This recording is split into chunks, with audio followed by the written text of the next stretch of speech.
first went and poured out his vial upon the earth. And there fell a noisome and grievous sore upon the men which had the mark of the beast, and upon them which worshipped his image. We got a vial being poured out, and this vial, it causes a noisome and grievous sore, or you can call it a wound, you can call it a plague, or whatever you want to call it, okay? But that's what it does. It causes a noisome and grievous sore, or a wound, or a plague.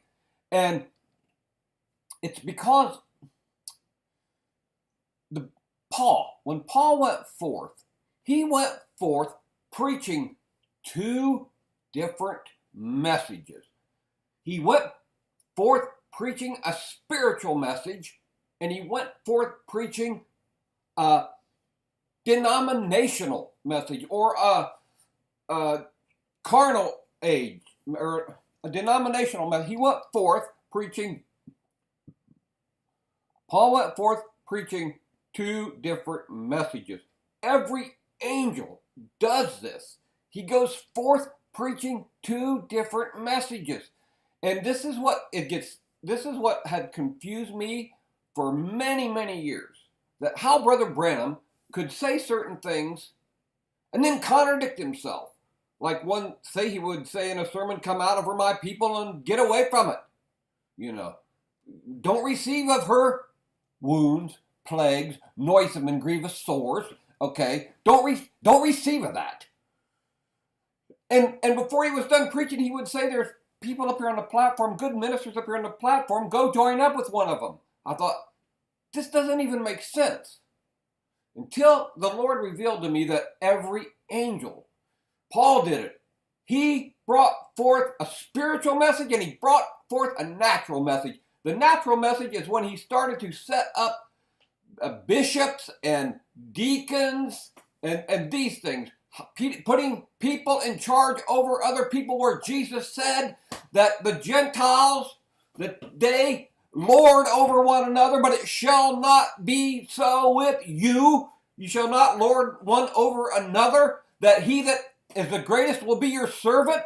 Not, well, people say, well, the pastor is our servant. No, you're his servant. You just don't realize it, okay? You go to work and serve him and send him money every week. Who's the servant? But back onto this, and there fell a noisome and grievous sore upon all the men who worship the beast. What is this beast? It is none other than a Cain church system. Okay, this is what Paul was setting up. When he said a bishop must be a husband of one wife, and it's exactly what Paul, and the deacons, if a man desire an office of a deacon, he offers to a good work. This is what Paul was setting up. This is the other side, okay, of this message that Paul brought forth. And so when the angel sounded a trumpet and brought forth his message, his mystery that was given to him, he also had a vial that he poured out. Okay? And that vial, when it was put to the natural church of that age, who takes that part of it, okay, and sets up that Cain side, it's a vial, it's a wound, okay, it's a plague. And to the other side, they don't want nothing to do with that hierarchy. And I want to go in a little bit more on this vial.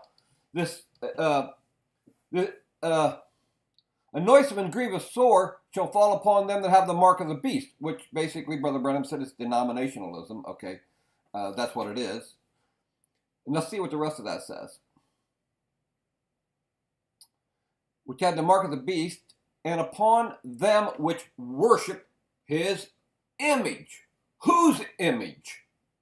The beast's image. Okay. Now, if you take this word, image, and the first went and poured out his vial upon the earth, and there fell upon men the earth a grievous sore, noisome and grievous sores, upon them which worship the beast and upon them which worship his image. Now, I want to get into what his image is. If you look this word up, image, it is the word icon, okay? And this is what this is talking about, which I believe that a noisome and grievous sore will fall upon those men that have the mark of the beast and those that worship his image. And I believe the mark of the beast is a denominational spirit, okay? And those that worship his image or his icon, that's what the message churches are full of right now. They're called icons, okay? They're called image. They're an icon. They are the fivefold ministry. The people are in awe. Everybody sits and waits. We get to sing a couple songs. Then we sit and wait for the the image or the icon of the beast to come out upon the platform. And this is what I believe this vial is, okay? It's where they took men, and it happens every age, whether they put Paul up into that position, or Brother Branham, or whoever they put up in that position, that is worshiping the image of the beast, or the icon, the representation of the beast, okay? He is the representation. He's the icon. You know, like an icon we have today. What would an icon be? An icon is somebody we all look up to. Oh, that's exactly the spirit it's in the message. I think that was the spirit when Paul came, that people started and looking up to these certain men. And Paul said, he said, who am I that you would look up to me? Okay. Who is these other men? You know, but those that sowed the seed.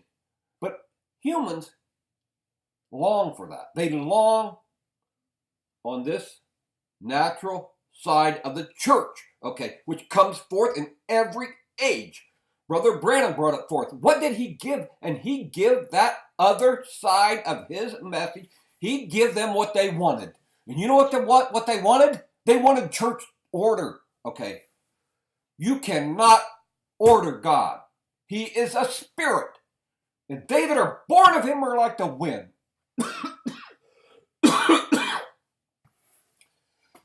If they that are born of God are like the wind, then I believe God is also like the wind. And that's what happened on the day of Pentecost. These people come out. Brother Branham said, could you see these stiff-necked, hard, very proud Jews coming out of the upper room, speaking in tongues with stammering lips? And Brother Branham said, what were stammering lips? He goes,